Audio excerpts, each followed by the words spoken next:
Hello everyone, thanks for stopping by and happy Halloween. I'm doing a series of DIY videos with some items found at the Dollar Tree for Halloween that I can just jazz up and make a little creepier. In the case of this one, this is a nice little hanging candle you normally see in a Harry Potter movie, and they were a 4-pack for $5.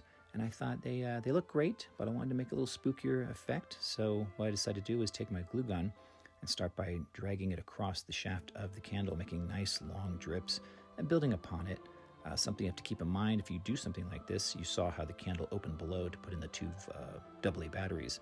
And what I had to make sure was I take my X-Acto blade after and just kind of score around all the glue that I place on top of the shaft. That way the cap can still come off. And I want to make sure I did this before I started painting too. But this was coming out pretty good. I wanted to have some real extra drips down below.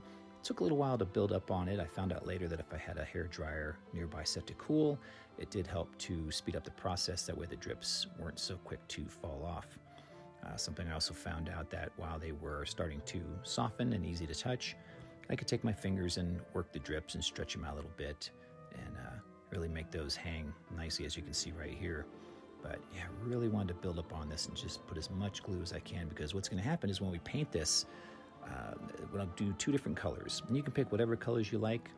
It's your choice, of course, but in the case I want these drips to really stand out, and you can even keep this white if you like, but for me, again, wanting to go the creepy factor, so what I'm going to do is take some black charcoal paint, or chalkboard paint that I found at the Dollar Tree as well, and this is really good stuff. I wanted a matte finish, so again, I went with the chalkboard paint, give it a nice liberal coating all over, just cover the entire shaft with the black, and wasn't worried about getting on the bottom of the flame, because what I'll be doing is emphasizing the flame a bit with some other colors, just so it doesn't stand out so starkly from what I'm doing with the rest of the candle.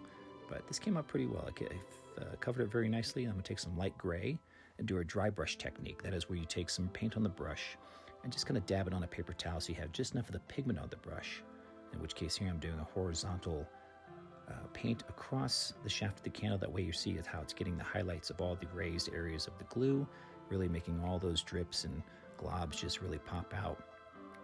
This is coming out really well. I was really impressed with this. And again, as I mentioned before, I did take an X-Acto blade and cut around where the cap is to separate the glue. That way I could still put the batteries inside.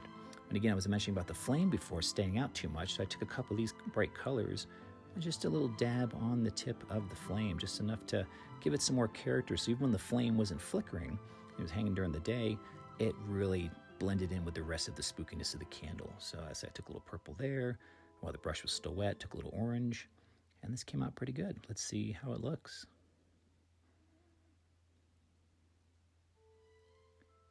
There's the before, and here's the after. This came out really nice. I really dug how this worked. I appreciate you stopping by to watch this. As I mentioned, I'll be doing other videos of DIY crafts for Halloween. If you have a chance, leave a like and subscribe.